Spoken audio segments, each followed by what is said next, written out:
नमस्कार, मी भाग्यश्री जाधव. पुढारी ऑनलाईनमध्ये तुम्हा सर्वांचं स्वागत. ग्रामीण भागातून आलेला एक तरुण सिनेसृष्टीमध्ये आज स्वतःचं एक नाव करतोय. एकांकिकेपासून सुरू झालेला त्याचा प्रवास आज दिग्दर्शनाच्या टप्प्यावर येऊन पोहोचला आहे आणि या प्रवासामध्ये अनेक खाचखळगे असतील, अनेक खतरनाक अनुभव असतील. या अनुभवाबद्दल आज आपण त्यांच्याशी गप्पा मारणार आहोत.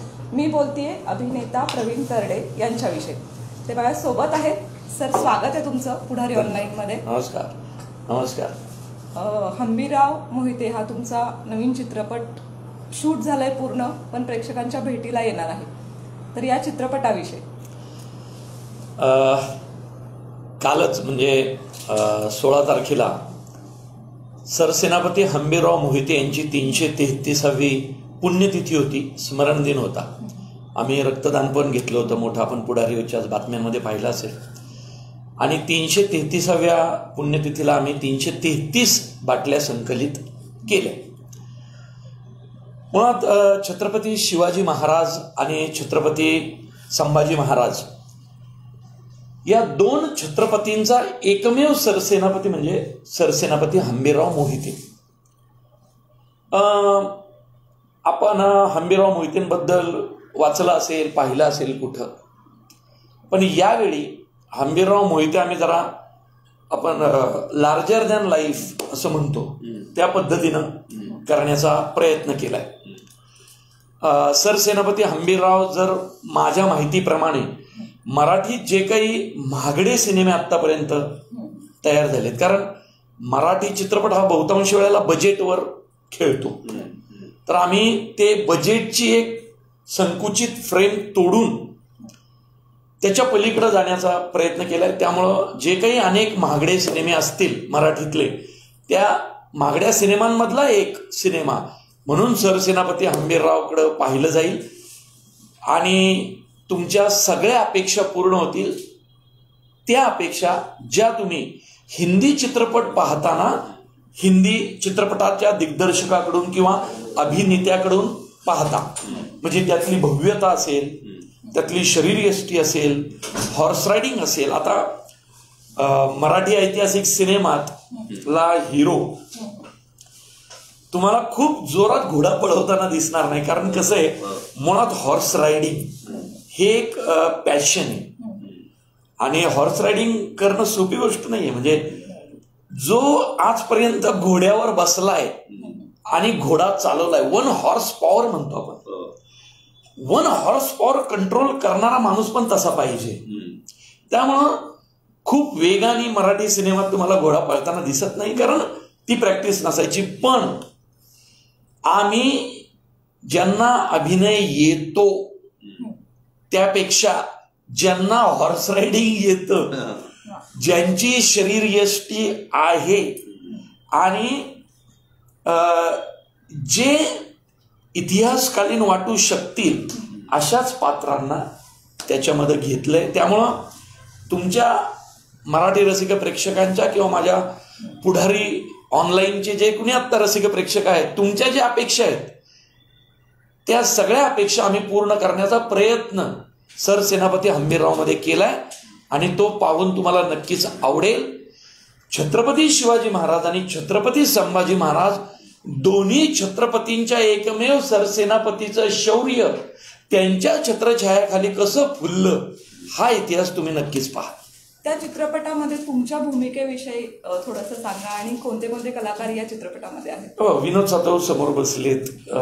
मी काय भूमिका करतोय, मुळात त्या भूमिकेबद्दल खरं तर बरीचशी आता अजून कुठं सांगण्यात आलेलं नाहीये, पण ते कळेल. बऱ्याचशा लोकांनी अंदाज पण बांधलेले आहेत, पण लवकरच आम्ही ते रिव्हील करू की मी कुठली भूमिका करतोय. पण आत्ता तरी सगळ्यांसाठी माझी भूमिका ही कथा, पटकथा, संवाद आणि दिग्दर्शन अशी असेल.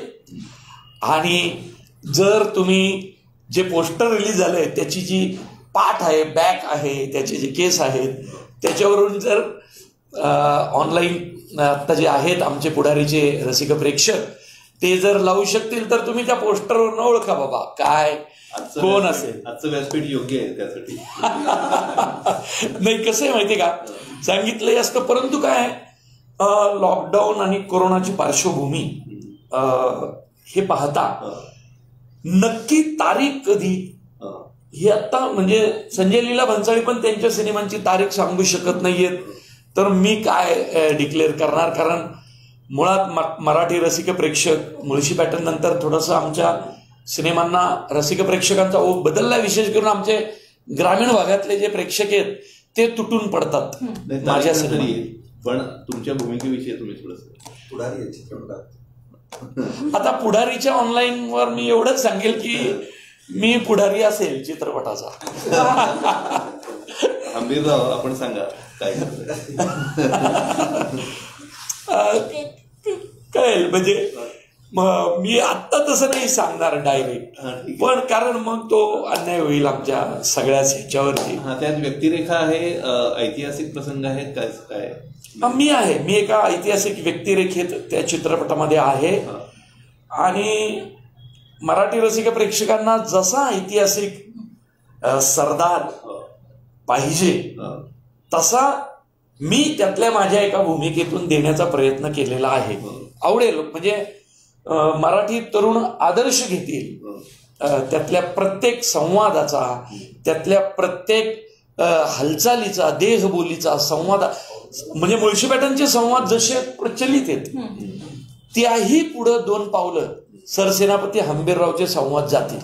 म्हणजे तानाजी मालुसरेंवर चित्रपट झाला, फत्ते शिकस्ता इथल्या लालमालावरचा प्रसंग चित्रपट झाला. ऐतिहासिक चित्रपट मराठीमध्ये आणि शिवकालीन हे आता होत आहे, तर त्याच्या तुलनेमध्ये हंबीरराव निश्चितच वेगळा असू शकेल अशी अपेक्षा आहे. बघा मी खरं तर आतापर्यंत ऐतिहासिक चित्रपटांची लाट म्हणजे भालवांपासून जर आपण पाहिलं तर इतिहास मोठा आहे. मध्ये खंड पडला होता, पण दिग्पाल लांजेकरनी पुन्हा त्याला एक उभारी दिली फर्जनच्या माध्यमातून. मी सुद्धा त्यातला एक भाग होतो. पिक्चर चालला पण. त्यामुळं ऐतिहासिक सिनेमे पुन्हा जिवंत व्हायला खरं तर दिग्पाल लांजेकरला त्याचं श्रेय दिलं पाहिजे. आता जर या निमित्ताने म्हणजे मी तर म्हणतो तानाजी यशस्वी होण्यामध्ये सुद्धा फर्जनच्या यशाचा वाटा आहे हे आपण लक्षात घेतलं पाहिजे ना. कारण तानाजी खूप हिट झाला, खूप अप्रतिम सिनेमा, आणि आपल्याला अभिमान पाहिजे की एका मराठी पोरांनी केला, ओम राऊतनी केला ना. तर त्याची सुरुवात ही फर्जननी केली होती आणि मग तानाजी झाला, त्याच्यानंतर मग फत्ते शिकस्त पण आला. हंबीरराव, सरसेनापती हंबीरराव, मी अगदी तानाजीच्या पुढे नाही म्हणायचो, पण कसं आहे की त्यांचा सगळा बजेटचाच खेळ असतो. पण दिसण्यावाईज, लुक वाईज मराठीतल्या आत्तापर्यंतच्या ऐतिहासिक चित्रपटातला एक देखणा ऐतिहासिक चित्रपट म्हणून तुम्ही सरसेनापती हंबीररावकडं नक्की पहा. आता हे तांत्रिक झालं, पण एक थोडासा आक्षेप म्हणा किंवा कोणाचं नाव न घेता या सगळ्या ऐतिहासिक चित्रपटांमध्ये आत्ता आलेल्या याच्यामध्ये जो इतिहासाशी थोडीशी फारकत, विसंगत आणि ऐतिहासिकतेला बाजूला करून काल्पनिकताचे प्रसंग जोडलेले हे अनेकांना आणि इतिहासप्रेमींना ते रुचत नाही. बरोबर. तर काय त्याविषयी काय सांगाल आणि आपण काय त्या बरोबर कसं आहे माहितीये का, मुळात छत्रपती शिवाजी महाराज, छत्रपती संभाजी महाराज बरोबर यांचा इतिहास ज्या प्रमाणात लिहिला गेला, बोलला गेला किंवा मौखिक परंपरेतून पुढे आला. मुळात इतिहास लिहिण्याची आपल्याकडे मौखिक परंपरा आहे. म्हणजे त्यावेळी किती लिहिलं गेलंय ते कविभूषण असतील, कवी कलश असतील, समकालीन साहित्यिक असतील, आता बरोबर की नाही. तर त्यांच्यानंतर मुळात पारतंत्र्यातच गेली आपली बरीचशी वर्ष, बरोबर की नाही. आणि ज्यावेळी कुणीतरी दुसरा आक्रमक आपल्यावरती राज्य करतो त्यावेळी आपल्या शौर्य गाथा तो का गाईल, का लिहील, असं होतं ना. त्यामुळं छत्रपती शिवाजी महाराज, छत्रपती संभाजी महाराजांचा इतिहास त्या पद्धतीनं नाही सांगितला गेला मधल्या काही कालखंडात, 100-150 वर्षात महाराजांनंतर. म्हणजे 17व्या-18व्या शतकात ज्या पद्धतीनं खरं सांगायला पाहिजे होता, प्रत्येक पोरग या 2 छत्रपतींची नावं घेऊनच जन्माला यायला पाहिजे होतं खरं तर महाराष्ट्रात. पण आता पुन्हा मागच्या 100-150 वर्षात पुन्हा म्हणजे किंवा स्वातंत्र्यानंतर पुन्हा एक इतिहासाला नवी उभारी साहित्यातून लिखाणातून सर्वत्र लेखक इतिहासकार देत आलेले आहेत. आणि मुळात महाराष्ट्रात संत साहित्याची परंपरा खूप मोठी होती, परंतु संत साहित्य हे खूप आपण म्हणतो ना विठ्ठलाशी किंवा भक्तीशी रिलेटेड राहिलं. संत साहित्यातून जेवढा क्षत्रिय शौर्याचा इतिहास मांडायला पाहिजे होता तसं मांडला नाही गेला. कारण संत साहित्याने स्वतःचा एक बेस ठरवला होता, ते म्हणजे भक्ती, परमेश्वराशी लीन होणं, तल्लीन होणं. म्हणून तर कित्येक म्हणजे गदिमांनी सुद्धा आता लिहिलं की ज्ञानियाचा वा तुक्याचा तोच माझा वंश आहे, माझी या रक्तात थोडा ईश्वराचा अंश आहे. त्यामुळं ही भक्ती त्या लिखाण शौर्य म्हणजे काय म्हणतात वीर रसावरती जास्त आलं नाही. त्यातल्या त्यात संत रामदासांनी वीर रसाबद्दल लिखाणाचा प्रयत्न केला, लिहिलं गेलं. आणि अनेक मग त्यानंतर खरी सुरुवात झाली महाराष्ट्रात. आज चित्रपटातनं किंवा नाटक, मराठी नाटक ज्याला आपण म्हणतो पौराणिक नाटक, ऐतिहासिक नाटक, चौकटीतलं नाटक, समांतर रंगभूमी, प्रायोगिक रंगभूमी, याच्यात ऐतिहासिक रंगभूमीला इतिहास जागवण्याचं काम केलं असं त्यांनी म्हटलं पाहिजे. मराठी चित्रपट आला, मग त्याच्यात मराठी चित्रपटाची खरं सुरुवातच संत साहित्याने वीर शौर्य गाथांनी झाली. म्हणून तर बालबांचे सिनेमे वगैरे, सूर्यकांत, चंद्रकांत मांढरे, बरोबर की नाही. आता पुन्हा ते मध्यंतरी गायब झालं होतं. पुन्हा मध्यंतरी मराठी चित्रपटातून इतिहास नाहीसा झाला होता. पुन्हा आता फर्जन पासून त्या इतिहासाकडे पाहण्याचा दृष्टिकोन मराठी चित्रपट सृष्टी बदलतीये आणि हिंदी चित्रपट सृष्टी छत्रपती शिवाजी महाराजांचा, छत्रपती संभाजी महाराजांचा दाखला घेतीये.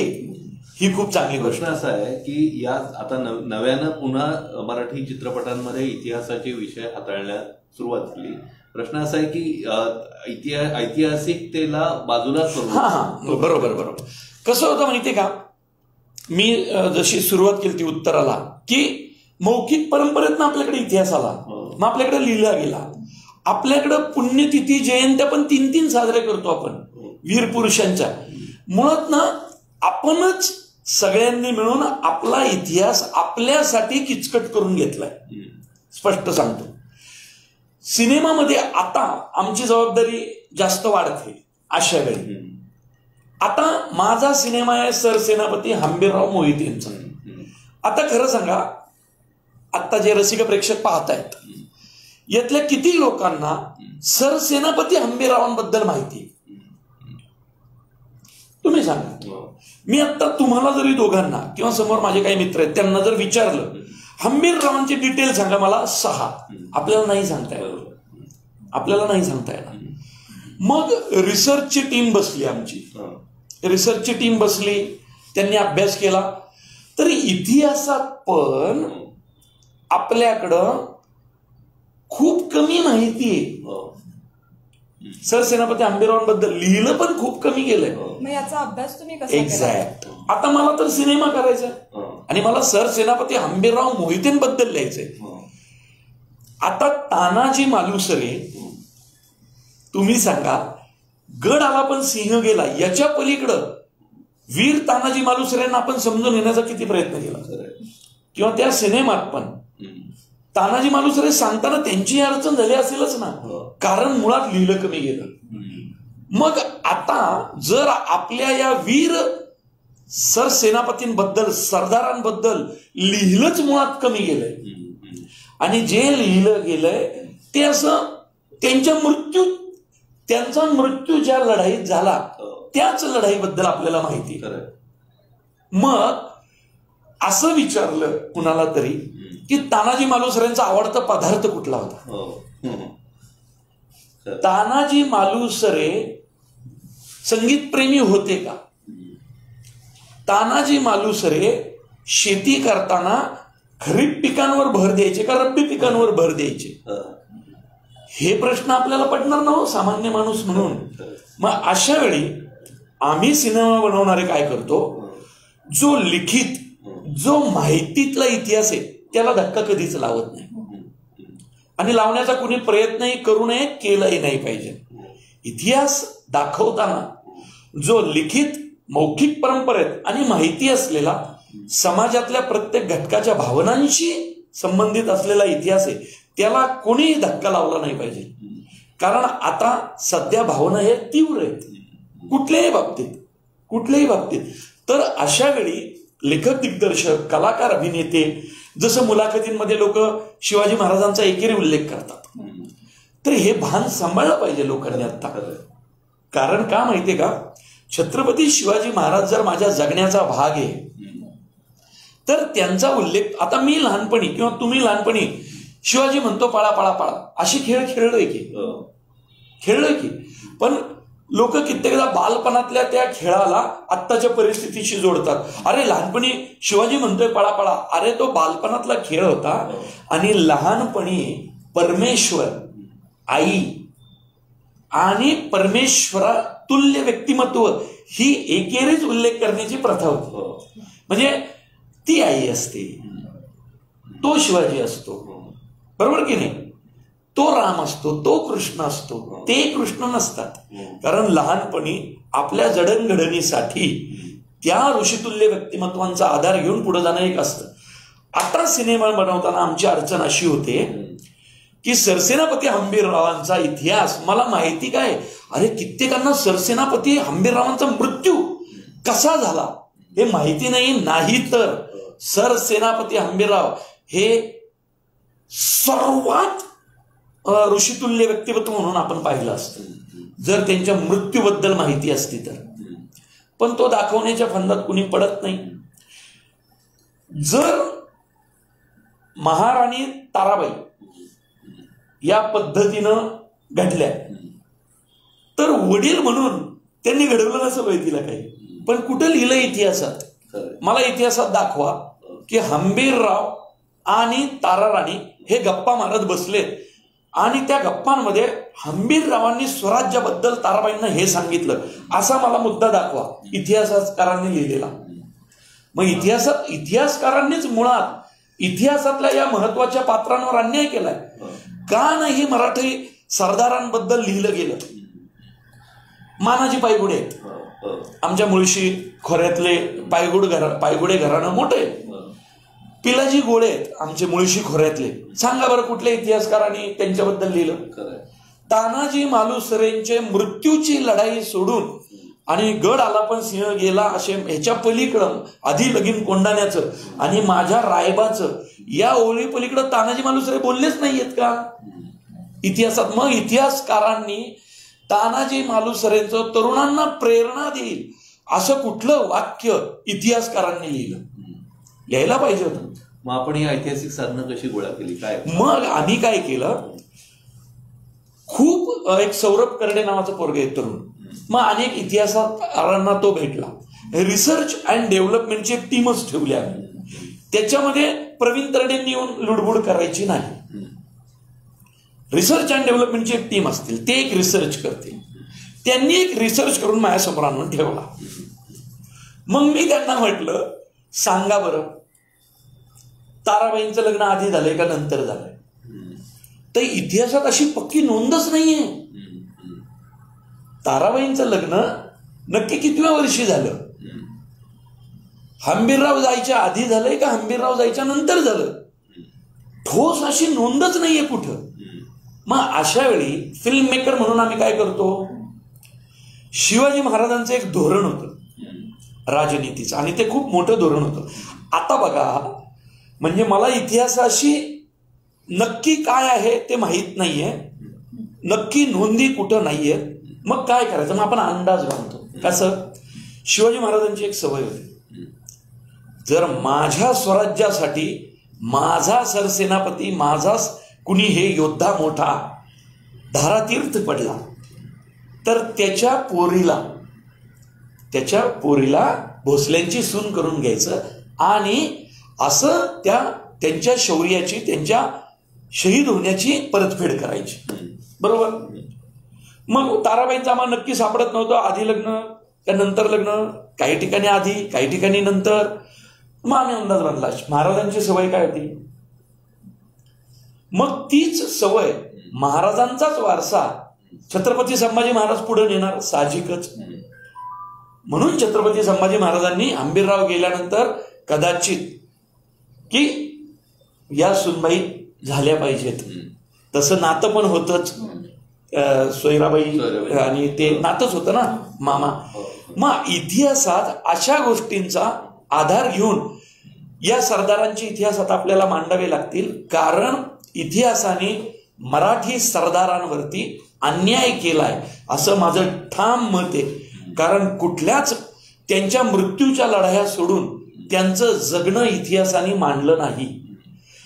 शिवा काशीद केवढा मोठा योद्धा, शिवा काशीदचा जन्म, शिवा काशीदचे आईवडील तुम्हाला माहिती आहे. अजून एक गोष्ट, सरसेनापती हंबीररावांच्या बायकोचं नाव नाही माहिती इतिहासाला, बोला. अरे ज्या माऊलीनी ताराबाईंसारख्या महाराणीला जन्म दिला, इतिहासाला त्या बाईचं नाव लिहावंसं वाटलं नाही. काय करत होते नक्की इतिहासकार. मग इतिहासकारांनी या सरदारांचा विषय मांडायला नको का हो. मी मग त्यांच्या आत्ताचे जे वंशज आहेत ब्लड रिलेशन मधले त्यांना भेटलो, ते सुद्धा म्हटले की नाही हो, इतिहासात हंबीररावांच्या यांचं नाव नाही सापडत. मग हंबीररावांच्या आधीच्या पिढ्या काय करतायत, त्यांचा इतिहास कोण लिहिणार. हंबीरराव ही पदवी शिवाजी महाराजांनी दिली, पण हंबीरराव हे पूर्वीपासून चालत आलेली पदवी आहे या मोहित्यांच्या घराण्यामध्ये. मग मोहित्यांचं पूर्वीचं आडनाव काय होतं. इतिहासाने कसं केलं पाहिजे माहितीये का, राजाभोवती इतिहास स्तुतीपाठक असायचे ना दरबारांमध्ये. आता हंबीरराव स्वतःचा स्तुतीपाठक ठेवू शकत नव्हते. बाजीप्रभू देशपांडे किंवा आमचे बाजी पासलकर असतील, मानाजी पायगुडे असतील, पिलाजी गोळे असतील, शिवा काशीद असेल, जीवा महाले असेल, तर जीवा महाले केवढा मोठा योद्धा हो, त्याचा इतिहास पण मग खोलात जाऊन लिहिला पाहिजे ना सगळा आधीपर्यंत. जीवा महालेंचे आई वडील कोण होते, ते काय करत होते, हा सगळा लिहायला पाहिजे होता. तो तितका खोलात नाहीये.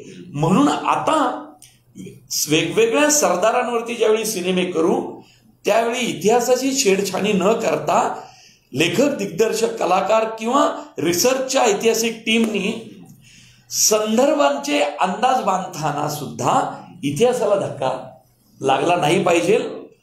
तो अंदाज सुद्धा छत्रपती शिवाजी महाराज आणि छत्रपती संभाजी महाराज यांच्या दृष्टिकोनातूनच असला पाहिजे.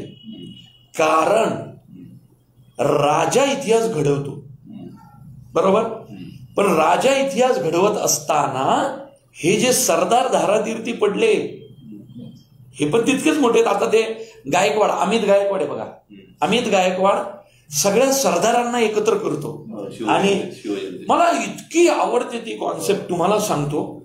मी आता माझं काही सरदार घराणं नाही हो, म्हणजे आमच्याकडे तलवारी आहेत 350 वर्षापूर्वीच्या, पण आमची लोक लढलेत, कोणासाठी तरी लढलेत.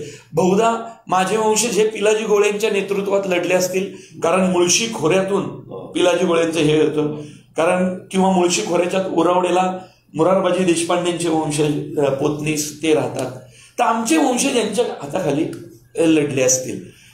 तर हे करताना त्या गोष्टींचा आधार घेतला पाहिजे. आता पिलाजी गोळे हंबीररावांच्या शेवटच्या लढाईमध्ये सहभागी होते, कारण वाई मार्गे सर्जा खान येणार आणि तो अचानक आलता, तारंबळ उडाली होती. अचानक तो निरोप आल्यानंतर जर वाई मार्गे तो निरोप कसा आला कोणी सांगू शकेल, इतिहास सांगू शकेल मला. वाई मार्गे सर्जा खान येतोय आणि त्याला खरं जायचं होतं प्रतापगडावर आणि तिथून रायगडावर, कारण रायगडावर संभाजी महाराज होते, त्याला संभाजी महाराजांना मारायचा आदेश होता औरंगजेबाकडून. आता सर्जा खानचा तर निरोप, हंबीरराव तिथं जाऊन उभे राहिले अचानक, बरोबर काय, केंद्रच्या रानात तिथं. आता केंद्रच्या तिथं ज्यावेळी ते जाऊन उभे राहिले त्यांना निरोप आला असेल ना, तो कसा आला हे इतिहासाने लिहिलं नाही. मग साहजिकच तो बहिर्जी नाईकांच्या टीम मधून आला असेल, स्वतः बहिर्जी नाईक नसले तरी त्यांचा कोणीतरी सरदार आला असेल. तो आम्ही प्रसंग सिनेमात ऍड करतो. आता हे इतिहासात लिहिलेलं नसतं, पण कुणी म्हणेल का हे खोटं आहे. बहिर्जी नाईकचाच माणूस सरजा खान चालून येतोय संभाजी महाराजांना, हा निरोप घेऊन ये ना, ही काळ्या दगडावरची रेख. मग आम्ही काय सांगतो, आम्ही त्या ड्रामा करतो की बहिर्जी नाईकाच्या त्या सदस्याला कसा कळलं, मग तो कुठल्या बिकट परिस्थितीत होता का, मग तो तिथून कसा पळाला, मग पळताना त्याला किती, ह्याचा आम्ही ड्रामा करतो. इतिहासाची छेडछाणी होत नाही, पण पाहिलंही खूप भारी वाटतं. आणि त्या लढाईचं, ज्या लढाईत हंबीरराव मोहिते गेले त्या लढाईचं महत्व अजून वाढतं. कारण सिनेमा सरसेनापती हंबीरराव मोहितेंवर आहे. मग ताराराणीचं बालपण कसं आलं असेल, याव झालं असेल, हे आपण सगळ्यांनी इतिहासकारांनी पाहिलं नाही. सरदारांच्या इतिहासाकडे म्हणावं तेवढं. तरीही आता या अमित गायकवाडच्या निमित्तानं सगळे सरदार पुन्हा एकत्र येत आहेत, आणि मी काय किंवा दिग्पाल काय, आम्ही पुन्हा त्यांचे सिनेमे करतोय. तर आम्ही ड्रामा क्रिएट करताना इतिहासातल्या छोट्या गोष्टींचा आधार घेऊन त्याला पुढे नेतो. आता तांत्रिकदृष्ट्या हॉलिवूडपेक्षा बॉलिवूड आणि बॉलिवूडपेक्षा मराठी चित्रपट कमी पडतो, विशेषतः तुमच्या ऐतिहासिक लढाया दाखवताना, मोठे सेट्स उभारताना, आणि प्रत्यक्ष प्रसंग प्रत्यक्ष खरा वाटावा यामध्ये कमी पडतात असं आतापर्यंत. तर यात तुम्ही वेगळं काय केलंय आणि तांत्रिकदृष्ट्या तुम्ही कसं वेगळेपण पाहता आपल्या? तांत्रिकदृष्ट्या माझा सिनेमा बघायचा आणि बॉलिवूडचा सिनेमा बघायचा. मुळात काय केलं, तंत्रज्ञ महत्वाचा असतो. लेखक दिग्दर्शक तर मी, लेखक दिग्दर्शक तोच राहणार मराठी. कुठल्या संजय लीला भन्साळींना तर नाही वाटणार की हंबीररावांवर सिनेमा करावा, बरोबर ना, किंवा अजून कुठल्या इम्तियाज अलीला नाही वाटणार की मी आता ना शिवा काशीदवर सिनेमा करतो. का वाटेल, कारण तो त्याच्या जगण्याचा भाग नाही, पण माझ्या जगण्याचा भाग आहे म्हणून मी लिहिला. पण माझ्या हातात एक गोष्ट असते, तंत्रज्ञ चांगले घ्यायचे. मग मी माहिती घेतली, संजय लीला भन्साळी, बाजीराव मस्तानी कोण आहे रे डीओपी, रेट परवडत नाही रे, ते खूप महागडे असतात. अरे सोड ना, कोण आहे सांगा ना. अरे महेश लिमयेने केला. अरे म्हटलं लाज वाटू द्या, आपला मराठी माणूस बॉलिवूडचे सगळे टॉप सिनेमे बनवतो. कोण कोण? महेश लिमये. म्हणजे Dabangg 3, Dabangg, corporate, heroine, traffic signal, Bajirao मस्तानीला पद्मावतला कोण, तर महेश लिमये. आणि अरेच्या म्हणून त्यांचे सिनेमे सुंदर दिसतात. अरे मराठी माणूसच आहे ना तिथं, आपण संपर्क केला का कधी? अरे नाही, त्याचे ना किंमत जास्त असेल. अरे असू द्या ना, मग पैसा मराठी माणसालाच जाईल ना. केला संपर्क, ते आधीच केला होता, कारण मी मुळशी पॅटर्नला महेश लिमयेलाच घेतलं होतं, म्हणून मुळशी पॅटर्न एवढा सुंदर दिसतो. तंत्रज्ञाचं काम मोठं असतो.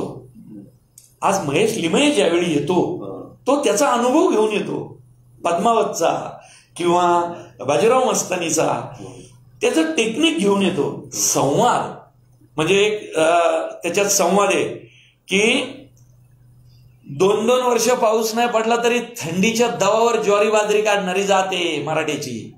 अरे परिस्थिती जेवढी बिकट, मराठा तेवढाच तिखट, असा एक संवाद आहे.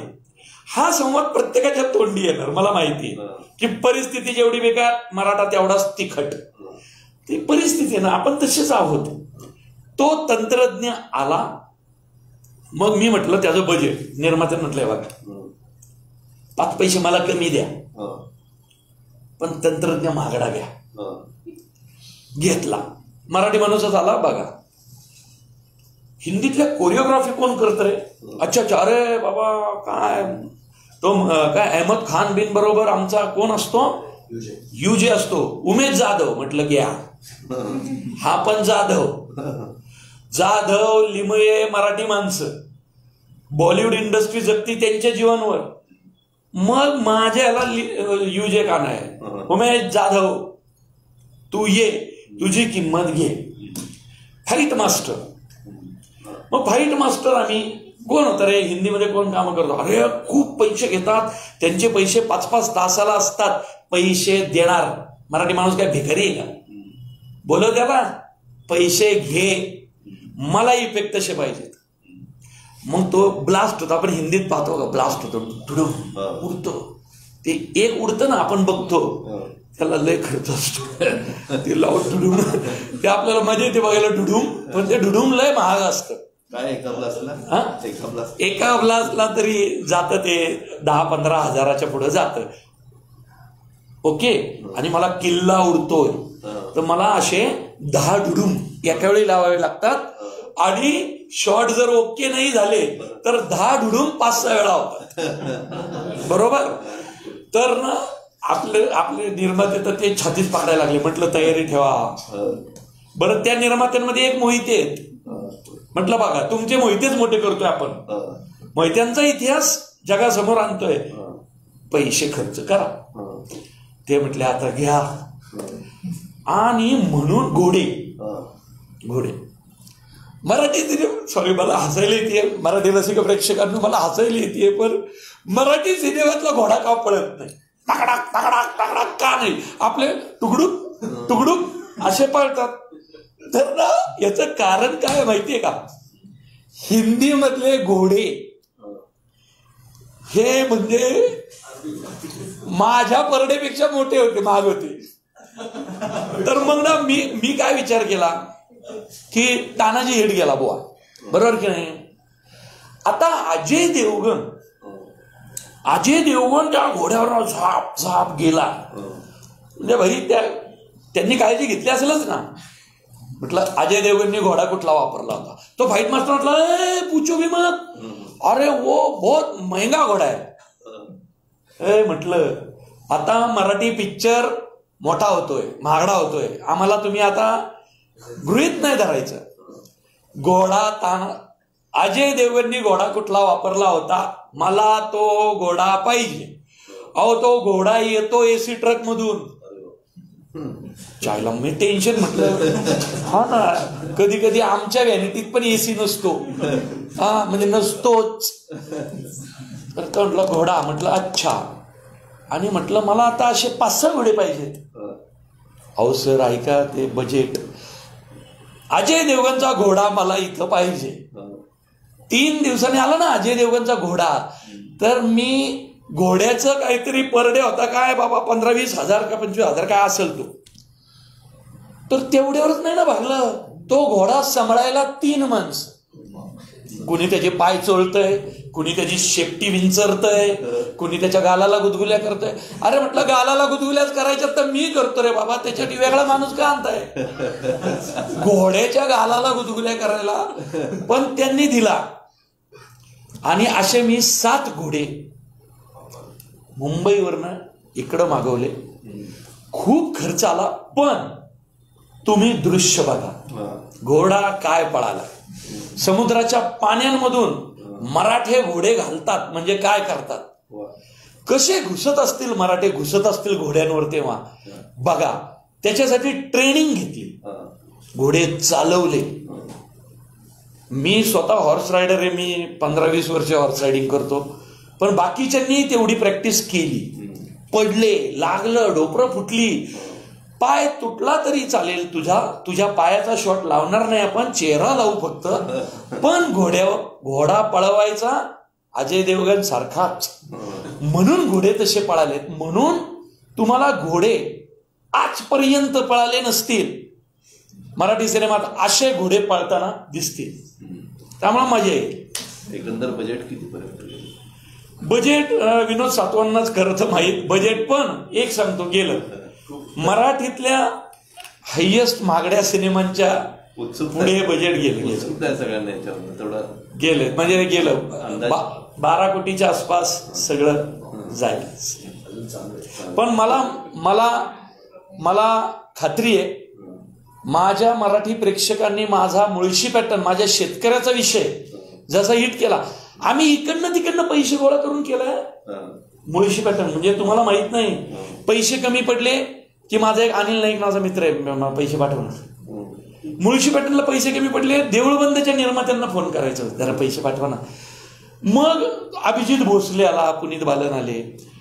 कसं आहे, ह्याचे त्याच्याकडनं पैसे हे करून, म्हणजे सातवांना माहिती आहे पिक्चर रिलीज होऊन 1 वर्ष झालं होतं तरी मी ₹1 पेमेंट घेतलं नव्हतं मुळशी पॅटर्न. त्यामुळं हा सिनेमा सुद्धा माझे जे 12 कोटी मराठी माणसांनी घातलेत, ह्या 12 कोटीचे तुम्ही जर त्याला 24 कोटी करून दिले ना, तर पुढचा पिक्चर मी 25 कोटीचा बनवेल आणि मराठी सिनेमा आपण अजरामर करून टाकू. आपण हिंदीतले नट, आपल्याकडे कसा शहाणपणा, मराठीतल्या याला हिंदीत काम मिळालं की झाले गवगवे सुरू. आपण हिंदीतल्या नटाला मराठीत आणि सांगू की अक्षय कुमारने मराठी सिनेमात काम केलं, मराठी बोलला. ही वेळ आणू आपण, त्याचं बजेट त्याच्यात तोंडावर मारू आणि त्याला आपल्या मराठी सिनेमात आणू. फक्त मराठी प्रेक्षकांनी मराठी सिनेमाच्या पाठीशी राहिलं पाहिजे. आम्ही काहीही करायला तयार आहोत. पारंपरिक मराठी चित्रपटांमध्ये तेच चौकोनी कुटुंब, त्याच प्रकारच्या सगळ्या कथा, याला वेगळा पॅटर्न देणारा मुळशी पॅटर्न होता. तसाच वेगळा पॅटर्न ऐतिहासिक चित्रपटांना यांनी येईल असं आपल्याला 100% ऐतिहासिक पॅटर्न बदलेल. मी आहे, दिग्पाल लांजेकर आहे. आता दिग्पालला दिलं समजा 25 कोटी बजेट, तो आणन ना हिंदी टेक्निशियन, तो त्याच्याकडे जेवढं बजेट आहे त्या बजेटमध्येच तो करणार ना. बजेट वाढली आणि ती बजेट तेव्हाच वाढतील ज्यावेळी मराठी माणसं थिएटरमध्ये जाऊन सिनेमा परत परत पाहतील. मुळशी पॅटर्न पाहिला तुम्ही मुळशी पॅटर्नला एवढं हिट केलं म्हणून हा पुढचा मागडा सिनेमा करण्याची माझी डेअरिंग झाली. मुळशी पॅटर्नचा विषय निवडताना, त्यातले कलाकार निवडताना तो अनुभव कसा होता? नाही, मुळात मुळशी पॅटर्न विषय निवडावा लागला नाही मला, कारण माझा विषय, मी शेतकरी आहे. तुम्ही आजही माझ्या फेसबुकच्या पेजवर गेला तर मी शेतकरी असंच लिहितो. मी कधीच लेखक, दिग्दर्शक, अभिनेता लिहित नाही. मी तो नाहीच, मी शेतकरीच आहे. त्यामुळं शेतकऱ्याचा, माझ्या तालुक्याचा विषय लिहायला मला, ते जे गुन्हेगार आहेत, ती जी गुन्हेगारी आहे ती माझ्या गावात घडली आहे ना. माझ्या घरा शेजारचं पोरग गुन्हेगार झालंय. म्हणजे मी शब्दशः नाही, मी लिटरली सांगतोय, मोठा गुन्हेगार, मोठे गुन्हेगार माझ्या शेजारचं घर बोला, भिंतीला भिंती, अशी माणसं गेली ना. मग मी लेखक दिग्दर्शक आहे, मी जगाचं दुःख मांडतोय आणि मी माझ्या शेजारचं दुःख मांडत नाही, तर याला अर्थ नाही ना. म्हणून मला त्यावेळी खूप दुःख झालं की मी माझ्याच गावचं, माझ्या पोरांचं दुःख मांडतोय आणि माझ्या ऑफिसवर हल्ला करतायत माझीच पोरं, माझ्याच गावातली पोरं, माझ्याच तालुक्यातली पोरं माझ्या ऑफिसला येऊन दगड मारतायत. तू गुन्हेगारांवर, आपल्या गुन्हेगारांवर. अरे, आणि तेच सगळेजण पिक्चर पाहिल्यावर मात्र रडले. पिक्चर न पाहताच त्यांनी माझ्या ऑफिसवर हल्ला केला. विनोद सातव इथे आहे. मला मोठमोठे पोलीस ऑफिसर पुण्यात, अगदी कमिशनरांपासून, प्रवीण तू कंप्लेंट लिहून दे, फक्त तुला माहिती आहेत कोण लोक येऊन गेली. माझ्याकडे तर सीसीटीव्ही पण आहेत ऑफिसमध्ये. मी डिलीट केलं फुटेज. का तर मी कंप्लेंट दिली असती, ते फुटेज पाहायला गेलेलं असतं, माझ्या तालुक्यातली अजून 2 नवीन पोरं गुन्हेगार झाली असती. कारण माझ्या एका कंप्लेंटवर त्या मुलांना कुठून पकडून आणलं असतं. आणि ते जे फुटेज होतं त्यातनं माझ्या तालुक्यातली जी पोरं होती, 2 गुन्हेगार अजून वाढले असते. कारण मला माहिती होतं जी दगडी मारायला आली ते गुन्हेगार नव्हते, त्यातले 2 पैलवान होते, चांगले पैलवान पोरं बरं का. तर त्यांची जर कंप्लेंट केली असती, त्यांच्यावर गुन्हा नोंदवला गेला असता, माझ्या तालुक्यात मी 2 नवे गुन्हेगार जन्माला घातले असते. पण मला माहिती होतं मुळशी पॅटर्न पाहिलं, रिलीज झाला नाही म्हणून ते दगड मारतायत. ज्या दिवशी मुळशी पॅटर्न रिलीज होईल तेच लोक प्रेमाने माझ्यासाठी टाळ्या वाजवणार आहेत. आणि तसंच झालं. वास्तविकतेच्या जवळच चित्रपट नेणं आणि ते नेत असताना खऱ्या अर्थाने या गुन्हेगारी विश्वातली भाषेपासून सगळं आपण वास्तविकता मांडली. त्यामध्ये सेन्सॉर बोर्डासारखी मंडळी काय हे करू शकतात आणि आपलं त्याच्याविषयी मत काय? एक तर आजच बातमी आली, आजच शासनाचा GR आलाय, माझी नियुक्ती काहीतरी नाट्य परीक्षा याच्यावर झाली आहे. माझं सेन्सॉरचं तर वाकडं. माझं सेन्सॉरचं पटत नाही. का माहितीये का तुम्हाला? आम्ही खूप मन लावून सिनेमा करतो.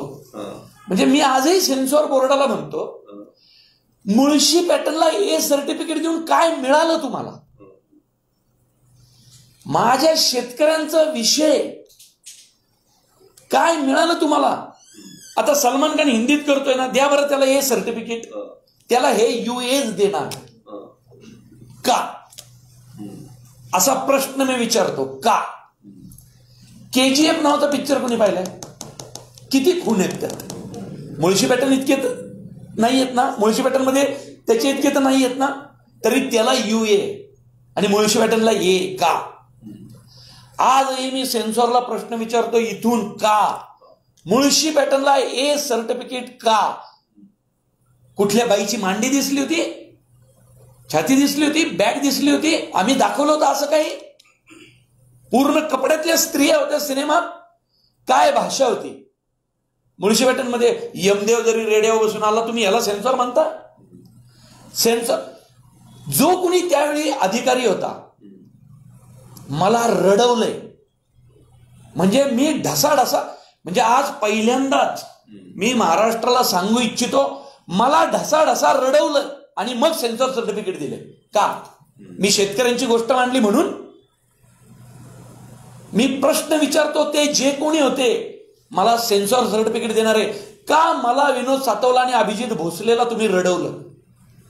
उद्या पिक्चर रिलीज होणार आहे. सकाळी पिक्चर रिलीज होणार होता. सगळे शो हाऊसफुल झालेत. तुम्ही पाहिलं असेल लोकांनी, सगळे शो हाऊसफुल झालेत आणि सेन्सॉर आमची मजा घेत होतं. मुळशी पॅटर्नला सेन्सॉर देत नव्हतं. तुम्हाला कुठल्या राजकारण्यांनी सांगितलं होतं का त्यांना सेन्सॉर देऊ नका म्हणून? तसं आम्हाला सांगा, काय वाईट होतं त्या पिक्चरमध्ये की तुम्ही त्याचं सेन्सॉर सर्टिफिकेट अडवलं होतं? याचं उत्तर ना मला द्यावं यार कोणीतरी. म्हणजे तुम्ही मज्जा करत होता, मज्जा बघत होता. कुणीतरी एक लेख, तो अभिजित भोसले माझा निर्माता, 4.5 कोटी लावले त्या 24 वर्षाच्या पोराणी, आणि माझा निर्माता ढसाढसा रडत होता तिथं की प्रवीण मी काय करू, माझे एवढे पैसे लागलेत हे सेन्सॉर. माझा निर्माता रडला डोळ्यात पाणी आणून. त्यामुळे अभिजित भोसले, मी तुला इथून सांगतो, तू, मी आणि विनोद सातव, आपण तिघं ढसाढसा रडलो त्या सेन्सॉर बोर्डाच्या इमारती खाली. 3 दिवस उभे होतो, पोटात अन्नाचा कण नव्हता. पण आपल्या मराठी रसिक प्रेक्षकांनी दाखवून दिलं, तुम्ही A सर्टिफिकेट द्या, नाही तर काही द्या, शेतकऱ्यांचा विषय आम्ही तिथं जाऊन बघणारच. म्हणून पिक्चर हाऊसफुल झाला. जर A सर्टिफिकेट नसतं तर मुळशी पॅटर्न 50 कोटीच्या पुढे गेला असतं. कारण का माहितीये, अजूनही आपल्या रसिक प्रेक्षकांना झापडं लावली आहेत, झापडं, की A म्हणजे अश्लील. अरे नाही बाबांनो, A म्हणजे सेन्सॉरचे, मला सेन्सॉरला वाटतं ते, A म्हणजे सेन्सॉरला वाटतं ते, हे लक्षात ठेवा.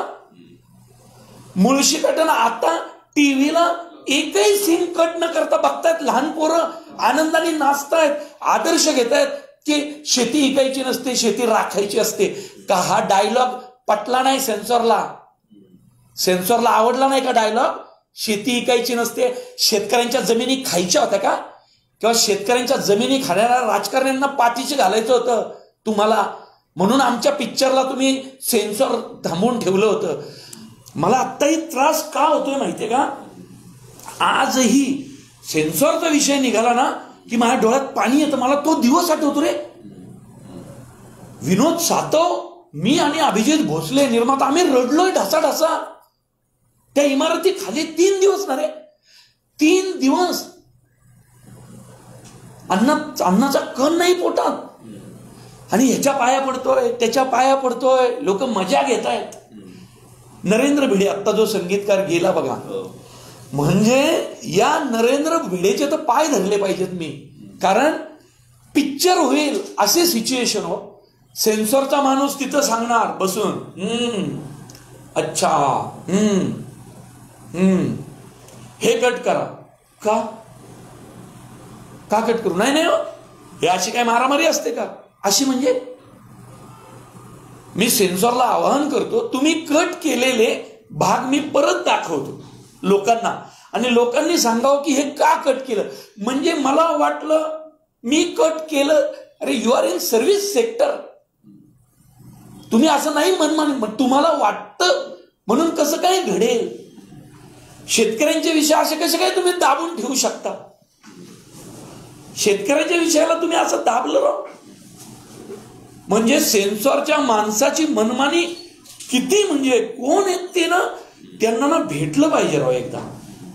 त्या माणसाला मला परत भेटलं पाहिजे की का रे बाबा एवढा लोकप्रिय सिनेमा, बरं सगळं झाल्यावर तोच माणूस म्हणतोय पण पिक्चर हिट होणार. जाताना मला म्हणतात पिक्चर हिट होणार. म्हणजे हा एक सांगतो, कुणी पैशाची मागणी केली नाही, आर्थिक काही नाही, असलं काहीही नाही, पण मनमानी मला हा संवाद नकोय. अरे बाबा का नकोय ती सांग ना, का नकोय. आणि मुळशी पॅटर्न त्यामुळं शेवटच्या क्षणापर्यंत अडकून ठेवला. आता तर मी रेती पॅटर्न करणार आहे वाळू माफियांवर. सेन्सॉरवाले तर म्हणजे खाली डोकं वर पाय करूनच बघावं लागेल त्यांना तो पिक्चर. कारण वाळू माफिया जे पुढारीचे आपले जे क्रिमिनल पत्रकार असतील क्राईमला, बरोबर का नाही, आपला जर वाळू माफिया म्हणजे जशीच्या तशी चला आपण वाळू माफियांवर पिक्चर करणार, रेती पॅटर्न करणार, कुणाच्या आयुष्यावर नाही करणार, पण त्यातलं वास्तव तर मांडावं लागणार ना. तहसीलदार जाळलाय का नाही, जाळला का नाही, तर आता तहसीलदार मी जळताना दाखवणार तर ते काय सेन्सॉर काय सांगणार, थोडी आग कमी करा, थोडी आग नाही जास्त आग वाटते हो, जास्त आग वाटते असं म्हणणार सेन्सॉर. शेतकऱ्यांचे कित्येक खून झाले वाळूसाठी. वाळूच्या ठेक्यावर जायला सीताफळाच्या बागेतनं ट्रक घातले लोकांनी,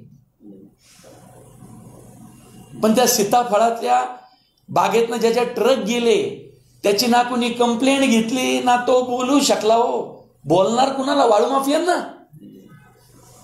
अहो गव्हर्नमेंटचे अधिकारी नाही सोडले त्यांनी, तो सीताफळ पिकवणाऱ्या शेतकऱ्याला सोडला असतं. या शेतकऱ्यांची गोष्ट कोण मांडणार? त्या ट्रक खाली चिरडल्या गेलेल्या सीताफळांची गोष्ट कोण मांडणार? त्या सीताफळांची गोष्ट मी मांडणार, आणि मला पाहिजे तशीच मांडणार, तितकीच खरी आणि शाश्वत मांडणार. नंदुरबारची पिठी वाळू, तिला भाव जास्त असतो. शिरूरची गुलाबी वाळू, अरे वाळूंना नावं आहेत, म्हणजे हे कधी कळणार इतर समाजाला. वाळूला नावं आहेत अहो छान छान, ब्लॅक गोल्ड येते, पण ते ब्लॅक गोल्ड उपसताना त्याच्या ढिगाऱ्याखाली किती मेले हे कधी कळणार समाजाला. तर ते मी असेच विषय मांडणार आहे. बघा, जिथं मी आध्यात्मिक आहे तिथं मी देऊळबंद लिहितोच ना. जिथं मी मांडायचे देवाचे विषय मी तिथं देवाचे विषय मांडेल. देऊळबंद पार्ट 2, पार्ट 3, पार्ट 4 असे कैलासवाणी देऊळबंद पार्ट 7 पर्यंत करणार आहे. पार्ट 3चं शूटिंग तर न्यूयॉर्कमध्ये शूट करतोय. त्यामुळं आम्ही आमचं करणार, आम्हाला पाहिजे तसंच सिनेमा करणार. सेन्सॉरला एवढीच विनंती की ज्यावेळी एखाद्या सिनेमातून समाजाचं दुःख येतं, आम्ही काय पॉर्न फिल्म नाही बनवतो, समाजाचं दुःख मांडणारी माणसं आहेत. आम्ही ग्रामीण भागातून आलेलो आहेत, आम्ही आमच्या ग्रामीण भाषेतच बोलणार. आणि ग्रामीण भाषेची आता कोल्हापूरचा पिक्चर बनवणार, मी म्हटलं बाप पण पोराला म्हणतं रांड्या नीट खाकी, तर बापाच्या काय तोंडावर सेन्सॉरची पट्टी मारायची. जगण्याचा भाग आहे तो शब्द त्याच्या. बाप पोराला रांड्या म्हणतं ना, पोराला राग येत ना पोराच्या आईला. जगण्याचा भाग आहे ना, आमच्या व्यक्त होण्याचा भाग आहे. कोल्हापूरच्या माणसाच्या तोंडातून रांड्या काढून घ्या आणि त्याला जगायला लावा. माणसं आर्टिफिशियल वाटते, रोबो आहेत का आपण? जे फीड केलंय तेच बोलायचंय, जे आहे ते बोलणार ना. मुळशी पॅटर्न हिंदीमध्ये पण येतोय, त्याबद्दल नाही, मुळशी पॅटर्न हिंदीत येतोय त्याशी माझा काही संबंध नाहीये, कारण ते राईट्स निर्मात्यांकडे होते. त्यामुळं निर्मात्यांनी सलमान खानला राईट्स दिलेत, त्याचं जे काय मानधन असतं ते पण त्यांना आलंय, त्यातला मला 1 रुपया नाही, म्हणजे माझा संबंधच नाही त्या सिनेमाशी. आणि त्यातली गोष्ट कशी बदलली जाणार आहे किंवा काय होणार आहे. आणि आपल्याकडं सैराटचं उदाहरण आहे, बरोबर ना. नागराजनी एक दुःख मांडलं होतं ना. नागराजच्या लिखाणात एक दुःख असतं, फॅन्ड्री काय सैराट काय, तो त्याच्या जगण्याचं दुःख मांडतो. ते हिंदीवाले त्याचं कमर्शियल करायला गेले. आता त्यामुळे माझं हे काय, कोण लिहितंय काय लिहितंय माहित नाही, पण बहुधा अभिजित देशपांडे का कोणीतरी मुळशी पॅटर्न असं माझ्या कानावर आलंय, पण मला अजूनही नक्की माहीत नाही की त्याची गोष्ट काय आहे, ते काय होणार आहे. त्यामुळं तो जो काही सिनेमा बदलला जाणार आहे, दिसणार आहे, त्याच्याशी माझा काहीच संबंध नाही. म्हणजे आर्थिकदृष्ट्याही नाही, कारण मराठीत ही पद्धतच नाही राईट लेखकाकडे ठेवायची. आपण निर्मात्याला देतो, कारण मराठी लेखक दिग्दर्शक हात पसरूनच उभे असतात, स्पष्ट सांगतो. म्हणजे आम्हा लेखकांना व्यक्त होण्यासाठी हात पसरावेच लागतात, निर्माता मिळत नाही. त्यामुळे आता तो अभिजित भोसलेला राईड दिले होते, त्यामुळे अभिजित भोसलेनीच सलमान खानला त्यांचा व्यवहार झाले. पुनीत बालन एकांकिकेपासून सुरू झालेला तुमचा प्रवास, आपल्यामध्ये दिग्दर्शक आहे, संवाद कौशल्य आहे, हे कधी कळलं? हे ना मला पुरुषोत्तम कॉलेजला ज्यावेळी एकांकिका करायचो तेव्हाच तो अंदाज आला. कारण आधी बॅकस्टेज, मग लाईट्स, मग छोटासा रोल, मग कुणीच नाही. आमच्या व्यायाम कॉलेजला कुणी लेखक नाही मिळायचा, मग आपणच स्वतः लेखक व्हा. आणि त्याच्यात मग लेखनाचा पण गुण आहे हे कळलं. आणि माझ्या एकांकिका ज्यांनी पाहिल्यात कॉलेज काळात ते माझ्या एकांकिकेंवर खूप खुश असायचे आणि माझ्या एकांकिका खूप बक्षिसं घ्यायचे. म्हणजे महाराष्ट्रात हायेस्ट करंडक जिंकलेत मी सगळ्या. म्हणजे महाराष्ट्रातला एकही जिल्हा नाही जिथं मी नाटक केलं नाही. आणि मी ग्रामीण भागात जाऊन नाटक बसवायचो पण. म्हणजे ग्रामीण भागातली जी पोरं आहेत, म्हणजे सांगोल्याला सागर भजनावळे, इकडं उमर जाळे फाट्याला तो उमेश आहे डांगट, अशी खूप मुलं आहेत. कोकणात प्रदीप गायकवाडे, इकडं कल्याण डोंबिवलीच्या तिकडं आमचा शेलार आहे प्रमोद शेलार. असं मी वेगवेगळ्या ग्रामीण भागात जायचो 2 व्हीलरवर नाटक बसवायला. आणि इकडं वेगवेगळ्या ग्रामीण भागात जाऊन नाटक बसवताना, ग्रामीण भागातली पोरं तयार करताना तो आनंद मिळाला खूप. खरंच आता ग्रामीण भागात जाऊन मी नाटक बसवायचो तेव्हा कुणी माझ्या कामाची दखल घेतली नाही. म्हणजे त्यावेळी खरं जास्त फायदा झाला असता, कारण त्या ग्रामीण भागातल्या पोरांपर्यंत मला त्यावेळी जर इथल्या मेनस्ट्रीम नाटकवाल्यांनी माझ्या त्या ग्रामीण भागातल्या चळवळीची दखल घेतली असती तर अजून तरी सागर भजनावळे जो आहे सांगोल्याचा, त्यांनी PhD केली नाटकावर. ग्रामीण भागातलं पोरग, ग्रामीण भागातला एकदम, म्हणजे सागर भजनावळेकडे पाहिलं की मला खूप आनंद होतो की क्या बात आहे, क्या बात आहे की अशा पोराला मी नाटक शिकवलं त्यावेळी. तो पोरगा एवढा मोठा डॉक्टरेट झाला नाटकाचा, आता त्या भागात तो काम करतोय. तर हे विषय जर त्यावेळी आले असते तर माझा सागर भजनावळे ते 20 वर्षापूर्वीच कळला असताना लोकांना. प्रश्न असा आहे की अभिनेता प्रवीण तरडे, दिग्दर्शक प्रवीण तरडे हे लोकांना प्रकाश होतात मुळशी पॅटर्नमुळे जास्त प्रकाश मिळाले. पण लेखक आणि पटकथा लेखक कसा घडला त्यातला प्रवीण? आणि लेखक कुंकू पासून तुम्ही खूप आधीपासून लेखन केलं, तर ते जरा लेखनाचा गुण आपल्या कसा आपण विकसित. यापूर्वी लोकांना ते ऐकलेलं आहे की एकांकिका लिहायचो कॉलेज काळात, त्याला बक्षिसं मिळायची. आणि कधी कधी ना मला अभिनयाचं दिग्दर्शनाचं नाही मिळायचं, पण लेखनाचं बक्षीस मात्र 100% मिळायचं. तर ना माझे गुरु आहेत सुनील कुलकर्णी म्हणून, थिएटर अकॅडमीचे गेले. सुनील कुलकर्णी काका मला म्हटले की अरे तुला कळतंय का, दिग्दर्शनाचं कधी मध्ये, अभिनेताचं कधी मध्ये, पण लेखन तुला दरवेळी लेखन मिळतंच, तर तू ह्याच्यावर जास्त कॉन्सन्ट्रेट कर. सिनेमात पण सिरियल मी पोटा पाण्याचा व्यवसाय म्हणून केला. खरं तर ना सिरियलच्या कुठल्याही लेखकाला विचारा तुम्ही, आनंदापेक्षा पोटा पाण्याच्या प्रश्नासाठी आम्ही ते जास्त करतो. चिन्मय मांडलेकरनी मला पहिली संधी दिली त्यावेळी. चिन्मय आम्ही एकाच बॅचचे, पण सिरियल इंडस्ट्रीत तो जरा माझ्या आधी गेला. तर चिन्मयीनी मला, अरे पव्या तू एवढं छान नाटक लिहितो, ये ना इकडं, तू ये. खरं तर सुबोध भावे पण आधीच मागं लागला होता, तू पुण्यात काय बसलायस, आम्ही सगळे इकडं आलो, तू पुण्यात नाटक करत बसलायस, तू ये पव्या मुंबईला, असं सुबोध नेहमी म्हणायचं. म्हणजे मी कित्येकदा गेलो की सुबोध, म्हणजे जी नवीन पोरं होती ते सुबोध आधी गेलतं ना, तर सुबोध स्वतःच्या घरी न्यायचा राहायला, किंवा नाही का, की बाबा थोडंसं खर्च बिर्च इकडचं तिकडं असं सुब्या करायचं. आणि चिन्मय मांडलेकरनी संधी दिल्यावर तिकडे गेलो. मग राकेश सारंग किंवा अग्निहोत्र पहिलं माझं लिखाण, अनुपमा नावाची सिरियल स्मिता तळवळकरांची, हे मग काम मिळत गेलं.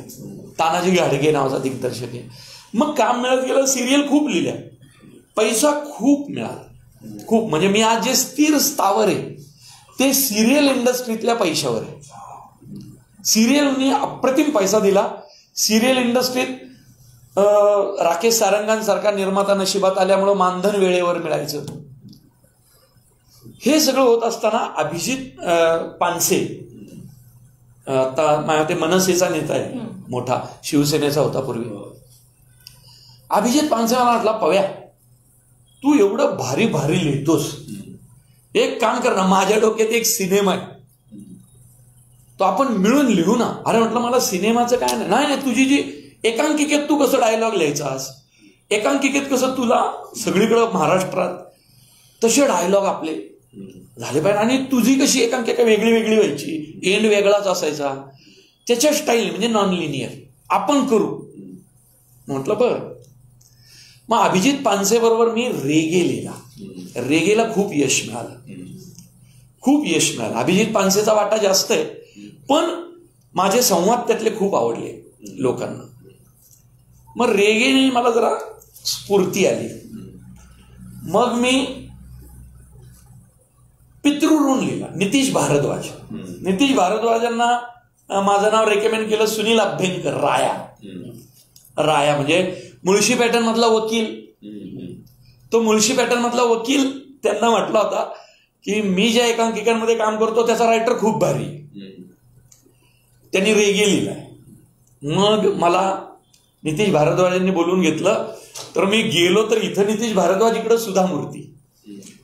तर ज्यांची पुस्तकं वाचून मी त्यातल्या सुधा मूर्तींचं पुस्तक आहे पितृऋण, त्याच्यावर पटकथा संवाद तुला लिहायचे.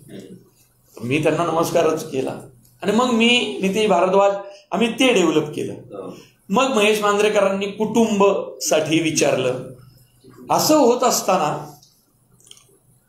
माझी जे पीटीआय म्हणजे मुळशी पॅटर्नला पिट्याबाई, म्हटलं आता बाद झालं, म्हटलंय लेखन बिखन वाटला, आता आपण आपल्या एकांकिका स्टाईल काढू. म्हटलं म्हणजे लेखक, दिग्दर्शक, अभिनेता. अरे म्हटलं पिक्चरचं दिग्दर्शन, आलेले पैसे लागतात त्याला, आपण पैसे कुठून आणणार.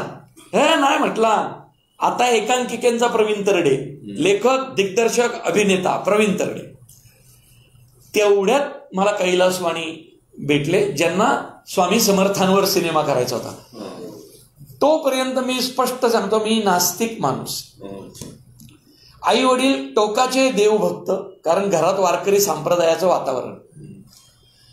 आणि कैलासवाणी बोलून घेतलं, त्यातले तुम्हाला स्वामी समर्थांवर सिनेमा करायचा आहे, माहितीच असतील स्वामी समर्थ. म्हटलं म्हणजे काय हो, मला ते काम मिळवायचं होतं, कारण पैशाची पण गरज होती. आणि नाही का, काम मिळवण्यासाठी काही करतात, भंगार असतात लेखक दिग्दर्शक. तर ना अत्यंत वाईट वागलो मी त्या मीटिंग मध्ये. स्वामी समर्थ माहिती आहेत? अहो माहिती आहेत का काय, म्हणजे स्वामी समर्थ माहिती आहेत मला. बरं कोण स्वामी समर्थ ना. तर मी काय अंदाज बांधला, त्यांच्या मागे एक मोठा फोटो होता, म्हणजे तेच स्वामी समर्थ ना, देवाचा फोटो होता. म्हटलं अहो स्वामींशिवाय पान हलत नाही आमचं. त्यांना इतकं बरं वाटलं की माणूस हा काय बोलतोय छान. त्यातले आमच्या एका माऊलींकडे जावं लागेल नाशिकला, आणि तिकडं हे करावं लागेल. ओके गोष्ट, अहो म्हटलं कसली चिंता करताय, किती गोष्टी आहेत माझ्याकडं स्वामी समर्थांच्या, खूप गोष्टी आहेत माझ्याकडं, अप्रतिम सिनेमा करू, अप्रतिम सिनेमा करू. आणि ना मला कळते की मला काम मिळतंय, मला काम मिळायला लागलं. आणि तो कैलासवाणी एकदम सात्विक माणूस, एकदम ते त्यांचं देवभक्त स्वामी भक्त माणूस. आणि मला त्यांच्या नजरेत कळतं की अरे आपल्याला काम मिळालं. ते म्हटलं एक काम करू, लगेच निघू. म्हटलं कुठं? नाशिकला. कशाला? म्हटलं गोष्ट ऐकवायला. हो म्हटलं निघू ना. म्हटलं प्रणित कुलकर्णी माझ्या कंपनीचा पार्टनर शेजारी बसला होता. तो म्हटला कसली गोष्ट रेडी आहे तुझ्याकडे? म्हटलं काम जाईल आहे तुझं बस. नाशिक लांब आहे ना, 4-5 तास, 5 तासात सुस्त काहीतरी. आणि मला ना बसलो गाडीत आणि मला वॉमिटिंगचा त्रास होतो गाडीत बसलं की. मला ते व्हायला लागलं. मग एका ठिकाणी वॉमिट केलं, परत बसलो. आता म्हटलं विचार स्वामींचा पिक्चर, आणि गेलो झोपून. कारण त्या उलट्यांच्या त्रासाने डायरेक्ट नाशिकमध्ये प्रणित म्हटला उठा. म्हटलं काय?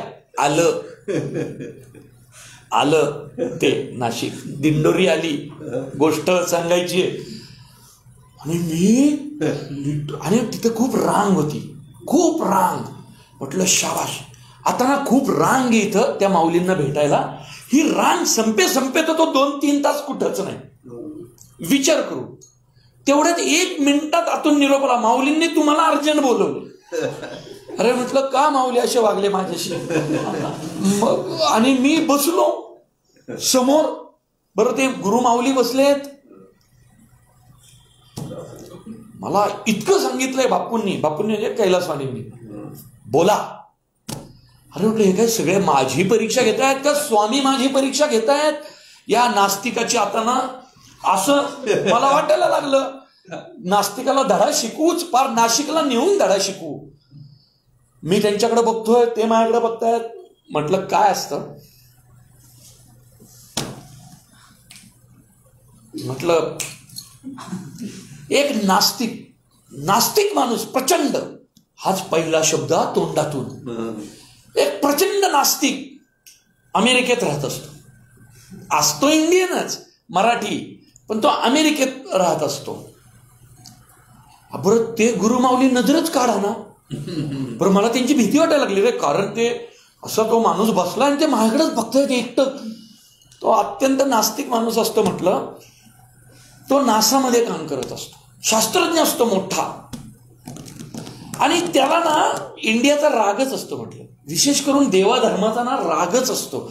विशेष करून देवाधर्माचा म्हणण्यापेक्षा ना या स्वामींचा राग असतो. म्हटलं बोलतोय मी काय बोलतोय, कशासाठी बोलतोय, या स्वामींचा राग असतो. म्हटलं कारण तो नास्तिक असतो आणि त्याची इच्छा नसताना त्याला यावं लागतं. त्याची इच्छा नसताना त्याला इंडियात यावं लागतं. अरे बापरे, मी हे इच्छा नसताना त्याला यावं लागतं इथं इंडियात. आणि ना एका गुप्त मिशनवर काम करायला तो येतो. आपल्या देशात आतंकवादी हल्ला करणार असतात. का आतंकवादी माझ्या तोंडात आलं मला माहित नाही. खूप मोठा बॉम्बस्फोट होणार असतो म्हणून ते काहीतरी येतात. आणि ते नेमकं कसा प्रकरण झालं. मग मी म्हटलं अतिरेकीनं समुद्रमार्ग येणार असतो आणि सी सर्व्हेलन्सचा डाटा ठरवणारा हा सायंटिस्ट असतो काहीतरी, म्हणून त्याला बोलवतात स्पेशल. पण आलाय पैसे घेऊन येतो, याला आपल्या देशाबद्दल देवदान काहीच नसतं. पण ह्याला ना मारून टाकणार, आतंकवाद्यांना कळतं हा आलाय म्हणून याला हॉटेलमध्ये भारी न ठेवता कुठल्या तरी कळणारच नाही अशा सोसायटीत ठेवतात. इथपर्यंत असं तर ते मग पुढे सोसायटीत ठेवतात. नेमकं त्या सोसायटीत यांचं मंदिर असतं, या स्वामींचं. वा, म्हटलं यांचं मंदिर असतं त्या सोसायटीत. अख्खी सोसायटी स्वामी भक्त असते स्वामींची, आणि त्याला ते आवडत नसतात स्वामी अजिबात. म्हणून रोज ते बनवताना त्या स्वामींच्या भजनाचा त्रास होत असतो. आणि एक दिवस तो खाली येऊन त्या सगळ्या भजनवाल्यांवर चिडतो आणि म्हणतो हे देऊळ बंद केलं तरच, देऊळ जर बंद केलं तरच मी तुम्हाला ते देणार, तरच मी तुम्हाला ते देणार. प्रणितदादाकडे पाहिलं, प्रणितदादा म्हटला करेक्ट चाललाय. पुढे काय म्हटलं, काय अरे देऊळ बंद करतो तो माणूस, देऊळ बंद करतात का कधी? आपण किती धार्मिक लोक आहेत. नाही गुरुमाऊली, आपण धार्मिक लोक आहेत. म्हटलं मला लाज वाटायला पाहिजे, नास्तिक माणूस मी असं म्हणतो आपण धार्मिक आहेत. आणि म्हटलं देऊळ बंद होतं आणि स्वामी बाहेर येतात. इंटरव्हल थांबलो. मला वाटलं आता इंटरव्हल म्हणजे जरा तर वेळ देतील ना विचार करायला. इंटरव्हल. मी प्रणितकडे पाहतोय तर ते गुरुमाऊली म्हटलं झाली इंटरव्हल, पुढे. अरे म्हटलं सगळं का? मी म्हटलं देऊळ बंद होतं, स्वामी बाहेर येतात आणि मग स्वामी आणि शास्त्रज्ञ, सायन्स वर्सेस स्पिरिच्युअलिटी वॉर एंडला, आणि एंडला हा सायंटिस्ट स्वतःहून देऊळ उघडतो, देवाचं अस्तित्व मान्य करतो. सगळे टाळ्या वाजवू लागले. गुरुबाऊली म्हटले वाह वाह, काय गोष्ट आहे. विज्ञान आणि अध्यात्म, आपल्याला अंधश्रद्धा वगैरे मान्यच नाहीयेत. विज्ञान आणि अध्यात्म, वाह, नवा पॉइंट ऑफ व्ह्यू देताय तुम्ही. म्हटलं हो. बापू म्हणजे कैलासवानी, स्वामींच्या प्रतिमेसमोर यांना काहीतरी मानधन द्या, प्रोजेक्ट डील फायनल करा. मोठाच गोळा. आणि तिथं मला पैसे मिळाले आणि मग हे सगळं पिठापूर, कुरवपूर, गाणगापूर, अक्कलकोट, आणि त्यानंतर मी स्वामी भक्त झालो. खरं सांगतो, आता स्वामींशिवाय माझं पान हलत नाही. आणि खरंच सांगतो 2015 नंतर माझं लाईफ पण बदललं. देऊळबंद, मग मुळशी पॅटर्न, मग हंबीरराव, अनेक गोष्टी, व्यवसाय, स्वतःचा बिझनेस, स्वतःचं ऑफिस, असं सगळं मोठं वाढलं आणि हे झालं. पण तिथपासून ते लिखाणाचा प्रवास इथपर्यंत तर देऊळबंदपर्यंत असा आला. देऊळबंद खूप आवडला लोकांना. आजही टेलिव्हिजनवरचा आवडता सिनेमा आहे. लहान मुलांमध्ये खूप आवडतो, कारण आपण कुठंच अंधश्रद्धा मुळात दाखवली नाही. आणि विज्ञान आणि त्याच्याबरोबर आपला धर्म, आपला अध्यात्म ह्याची मांडणी व्यवस्थित करण्याचा प्रयत्न केला. आणि पिक्चर आवडला, सगळं झालं. त्या मीटिंगमध्ये मला ऍडव्हान्स दिल्यावर गुरुमाऊली म्हटले होते, माहितीये तुम्हाला, ऍडव्हान्स दिला आधी, सगळं झालं. आणि माऊली म्हटले एक विचारू. हा म्हटलं विचारा. खरंच देव मानता? अरे बापरे. मी म्हटलं अहो म्हणजे खरंच देव मानता? नाही मानत तुम्ही देव, पण एक सांगतो, महाराज सिनेमा तुमच्याकडूनच उत्तम करून घेणार, कारण तुम्ही गोष्ट नास्तिकाची सांगताय. सिनेमातला नास्तिक जसा बदलत जाईल शेवटापर्यंत, तसं तुम्हीही तुमच्यातलं नास्तिकत्व बाजूला सारून आस्तिकतेकडे वळाल, एवढंच सांगतो. आणि तेच झालं. त्यामुळं नंतर मग काय मुळशी पॅटर्न तर माझीच गोष्ट होती, शेतीची. सध्याचा सोशल मीडियाचा जमाना आहे आणि अनेक कलाकार कष्टातून वर येतात आणि छोट्याशा ट्रोलिंगमुळे, या ट्रोलिंगकडे कसं बघता तुम्ही? अरे आता म्हणजे मीच त्याचं मोठं उदाहरण आहे. आता काय सांगायचं, मी काय, सुबोध भावे काय, नागराज काय, किंवा कुठलाही घ्या, कुठलाही माणूस घ्या इंडस्ट्रीतला. ते मध्यंतरी हेमांगी कवीला पण केलं होतं, ती काय. आम्ही खूप शून्यातून आलोय. म्हणजे 10 बाय 10च्या खोलीत राहणारी माणसं आम्ही, जगण्याच्या संकल्पना तिथून पाहत आलोय ना. तर आमच्या मनात किंवा आमच्या व्यक्त होण्यात कोणाबद्दल आकस, ईर्ष्या ही असूच शकत नाही. आणि फिल्म इंडस्ट्री ही इतकी जीवाभावाची आहे, एकमेकांसाठी जीवाला जीव देणारी माणसं आहे. पण होतं कसं, ट्रोलिंगचं पण एक मला कळलेलं गणित सांगतो. कुठलाही सामान्य माणूस किंवा खरं अकाउंट असलेला माणूस तुम्हाला इतक्या घाणेरड्या पद्धतीनं जाऊन ट्रोल करत नाही. तुम्हीही बघा की पत्रकार, तुम्ही ज्यावेळी बातमी देता, ऑनलाईन तुमचं काहीतरी टाकता, खाली कशा कमेंट येतात, कसे कमेंट येतात. या सोशल मीडिया हे तुमचं जगणं समृद्ध करण्याचं एक माध्यम आहे. फक्त मी मध्यंतरी विनोदला नेहमी म्हटलं होतं की सोशल मीडियाला तुमच्या मनात काय आहे ते कळलं पाहिजे. फक्त तिथल्या दिसण्यावर सोशल मीडियाला लिहिता येतं, वाचता येतं. सोशल मीडियाला विचार करता आला पाहिजे. लिहिणारा तुम्हाला लिहिता येतं, वाचता येतं म्हणून तुम्ही सुशिक्षित किंवा सुसंस्कृत असता का? तसं लिहिता बोलता येण्यापलीकडं तुम्हाला विचार करता आला पाहिजे. आता सोशल मीडियातूनच मी शेतकऱ्यांचे किती प्रश्न सोडवले हो, किती प्रश्न सोडवले. सोशल मीडियाच्या माध्यमातून मी, विनोद सातव, सुबोध भावेनी आम्ही 2.25 कोटी रुपये वाटले ना त्या कोल्हापूर सांगलीच्या पुरामध्ये. याच सोशल मीडियाच्या माध्यमातून मी गुरांना चारा, गुरांसाठी चारा आणि रस्त्यावरच्या भटकलेल्या कुत्र्यांसाठी अन्न गोळा करून किती वाटलं महाराष्ट्रात. याच सोशल मीडियाच्या जीवावर मी ज्यावेळी मी लंडनमध्ये गेलो होतो किंवा ज्यावेळी परदेशात जातो, आता मी इस्रायलला पण जाणार आहे, ज्यावेळी आम्ही जातो मी तिथली शेतातनं लाईव्ह येतो. लाखो शेतकरी, ग्रामीण भागातली पोरं माझा तो व्हिडिओ पाहतात आणि तिथलं शेती, तिथलं तंत्रज्ञान घर बसल्या त्यांना सोशल मीडियावरून दिसतं. हे सोशल मीडिया आहे. पण सध्याच्या या काळामध्ये प्रवीण तरडे सोशल मीडियावर जास्त ऍक्टिव्ह दिसत नाहीयेत आम्हाला. नाही, मध्यंतरी ते जे गोष्ट झाली त्याच्यानंतर मी काय ठरवलं की ज्या माध्यमाला माझ्या मनात काय तेच कळत नाही आणि जे माध्यम नको असणाऱ्यांना सुद्धा अप्रोच उपलब्ध करून देतं माझ्यापर्यंत पोहोचण्याचा, तिथं का? आता विनोद सातव तर ह्याच्यातला खूप चांगला माणूस आहे. तो तर म्हणजे त्याच्या इतकं तर सामाजिक भान आम्हाला पण नाही, इतकं सामाजिक भान तो जपतो. अशा वेळी सोशल मीडियाला जर माझ्या मनात काय ते कळत नसेल, तुम्हाला माहिती आहे मी लाईव्ह पण आज आलो इतक्या दिवसांनी.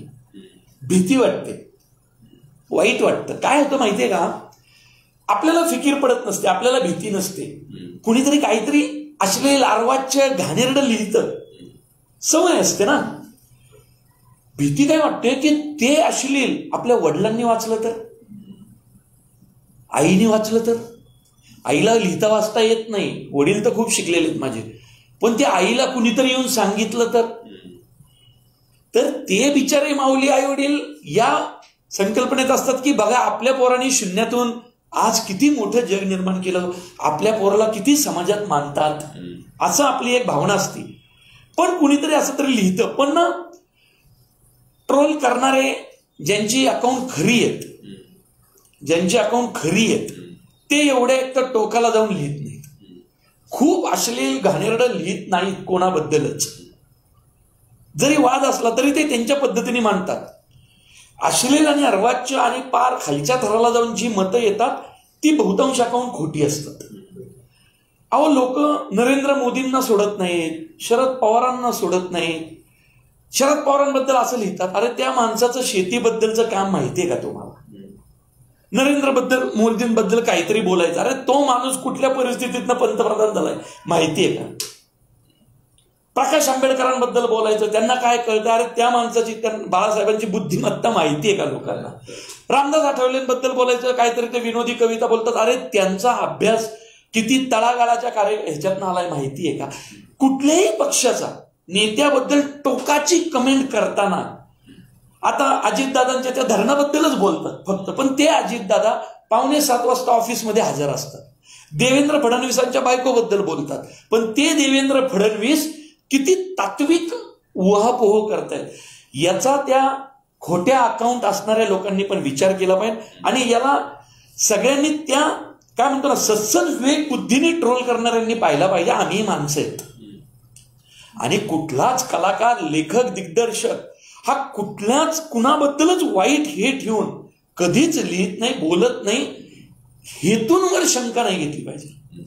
एकदा हेतू काय कळलं की लोकांनी ट्रोल करणं थांबवलं पाहिजे. माझंही काही दिवसांनी थांबवलं, लोकांनी त्रास देणं बंद केलं, फोन करणं बंद केलं.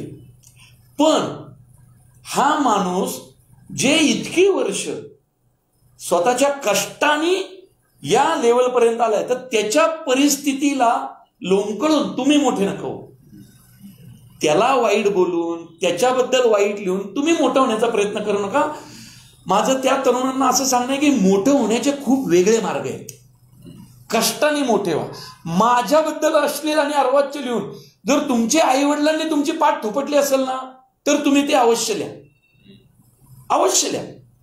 आपल्या आई वडिलांना अभिमान वाटेल अशी गोष्ट केली पाहिजे प्रत्येकाने. आणि हेतूंवर कुणी कुणाच्या शंका नाही घेतली पाहिजे. एकदा क्लिअर माणूस व्यक्त झाला. विशेष करून आम्ही जे फार ग्रामीण भागात आलो आहेत ना, आमच्या लोकांवर तर खरंच शंका घेऊ नका. खरंच शंका कुणी घेऊ नका, कारण आमचे हेतू खूप स्वच्छ आहेत.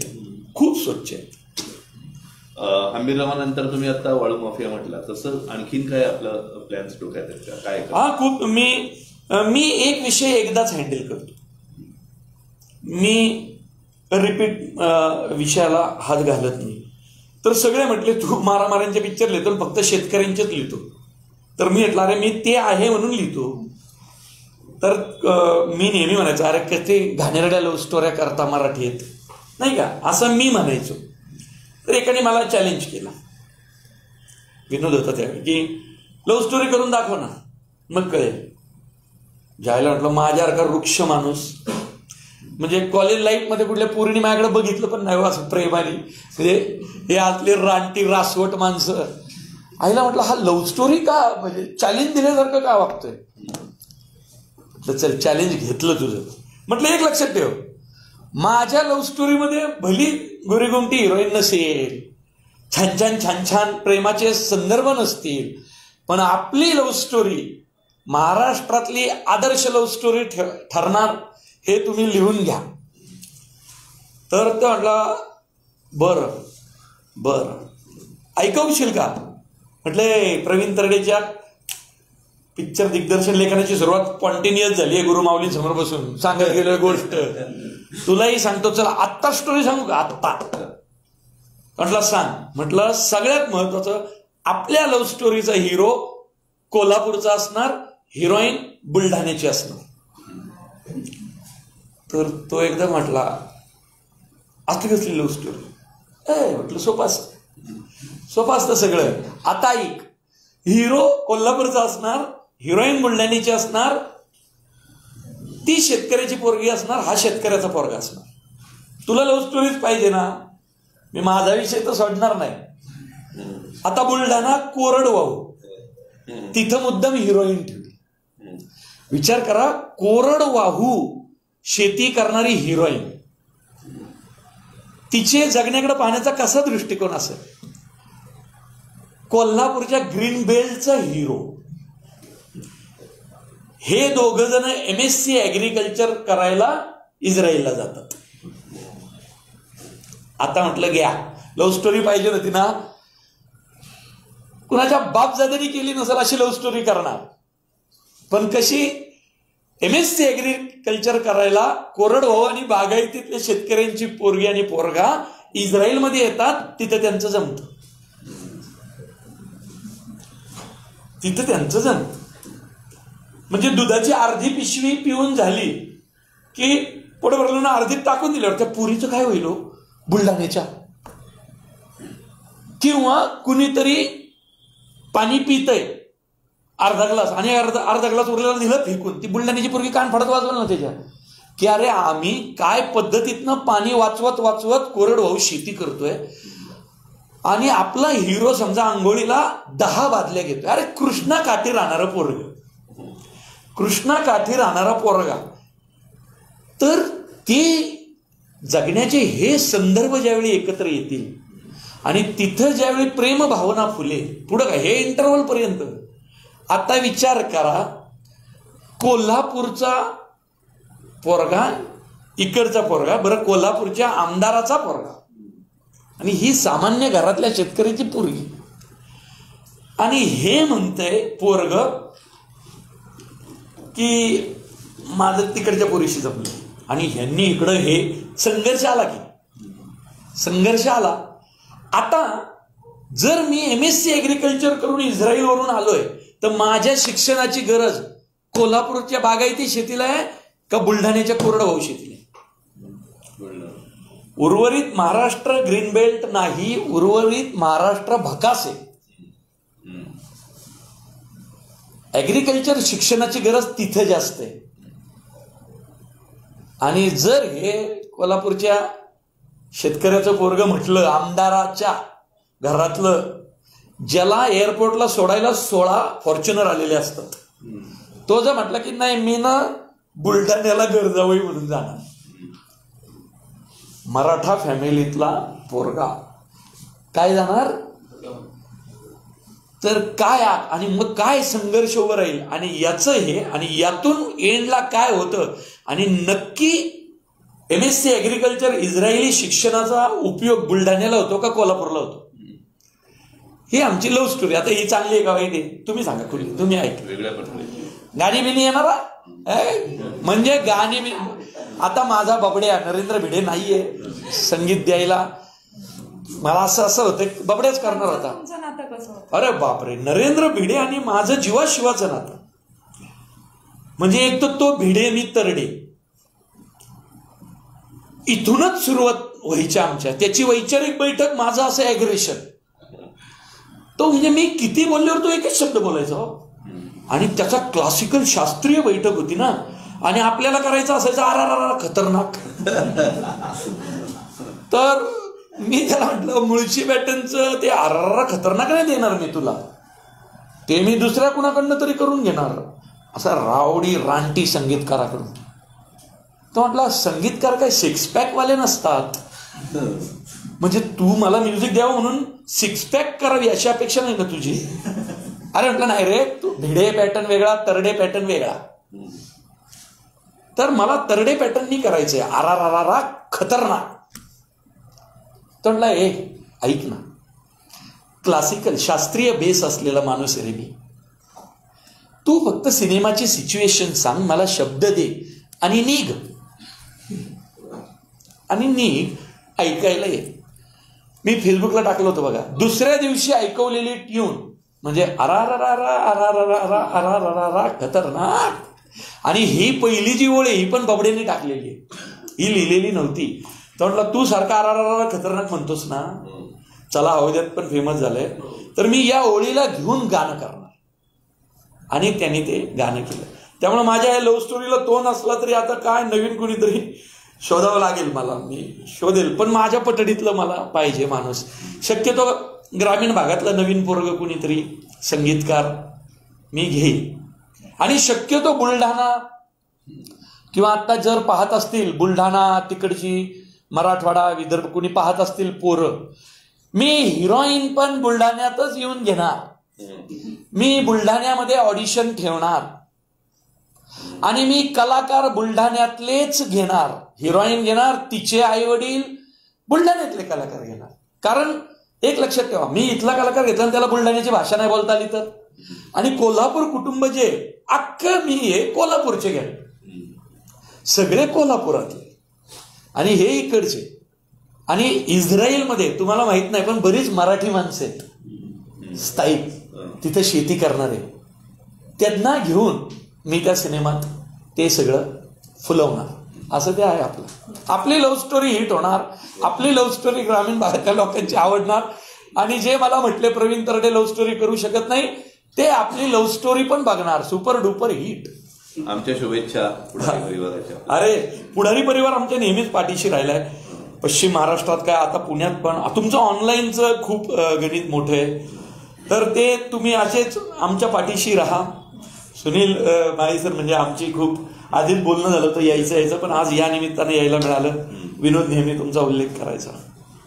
या गप्पामध्ये आपण मिमिक्रीबद्दल काय वाटतं? तुमच्या आवाजाची मिमिक्री बऱ्यापैकी बऱ्याच ठिकाणी म्हणजे तुम्हाला माहितीये का, म्हणजे मला आश्चर्य पण वाटतं, आनंदही होतो मनातून. चला म्हणजे पहिला म्हणजे मला हे सातवणी सांगितलं, मला नव्हतं माहित. प्रवीण तरडे म्हणून जगणारी लोक आहेत, म्हणजे रजनीकांत सारखं राहतात, हे माहिती ना तुम्हाला. म्हणजे पहिला मराठी नट ज्याचे केस, ज्याची मिशी, आणि मी जसे कपडे घालतो, माझी फेसबुकवर जी कपडे असेल, शर्ट असेल, तसे टी शर्ट ते विकत घेतात, तसे कपडे ते विकत घेतात आणि त्यांच्या स्टेटसला त्या कपड्यात. मग मी एक दिवस ह्या सगळ्या लोकांना जाऊन भेटलो. हे जे प्रवीण तरडे आहेत त्या सगळ्यांना मी जाऊन भेटलो. आणि असे अजून कुणी बरेच प्रवीण तरडे असतील, मी तुम्हालाही भेटायला येईल तुमच्या घरी. कसं आहे माहितीये का, आपलं दिसणं, आपलं बोलणं, माझी बोलण्याची पद्धत एक तर ही अशी आहे. त्यामुळं मला नव्हतं वाटलं की माझ्या बोलण्याची कुणी मिमिक्री करेल. हो, हे असं आपलं टिपिकल रांगडं बोलणं आहे ना, तर त्याची मिमिक्री झाली. निलेश साबळेचा मोठा वाटा आहे. डॉक्टर आणि मी जरा जुने घनिष्ठ दोस्त आहेत. लय म्हणजे भाऊ काय, भाऊ कदम पण काय, कुशल बद्रिके, ही पण सगळी खूप छोट्या छोट्या घरातून आलेली मुलं येतात. हे आमचा ग्रुप आहे आणि ते जमून गेलं, ते मोठं झालं, फेमस झालं. त्यामुळं तुमच्या बरोबर आहे, ते अनेक प्रवीण तरडे आहेत जे माझं बोलण्याचं हे करतात, माझ्यासारखे दिसतात, मिशी ठेवतात. तर त्या सगळ्यांना बाबांनो नमस्कार. तुमचा मोठेपणा आहे हा की तुम्ही मला तुमच्यात मी दिसलो. पुढारी ऑनलाईनच्या या विशेष गप्पांमध्ये आपण इथेच थांबूयात आणि प्रवीण तरडेंना पुढच्या त्यांच्या सगळ्या कार्यासाठी शुभेच्छा पुढारी ऑनलाईन कडून. धन्यवाद.